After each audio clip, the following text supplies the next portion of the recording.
আয়না ঘর এদেশ থেকে যেন ধ্বংস করা না হয়, ওটা স্মৃতি হিসাবে রেখে দেন। সারা বিশ্বের মানুষ আসবে, মানুষ যেন জানে যে এই পৃথিবীর ময়দানে বাংলাদেশ নামে একটা দেশ ছিল, সেখানে একটা জালেম ছিল।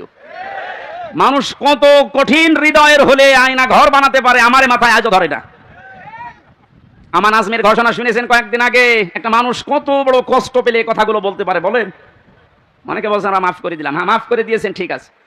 সারা দেশের 18 কোটি মানুষ যদি মাফ করে দেয় আয়না ঘর যারা জড়িত ছিল, ব্যারিস্টার আরমানের বউ মাফ করবে না, জীবনও করবে না। আপনি ওই জায়গায় পৌঁছাননি, তাই বুঝতেছেন না। আমি মাত্র কয়েকদিন ছিলাম মাটি নিচে। এতে আচরণ মানুষের, এখানে যারা থাকে এরাও কিন্তু মানুষ।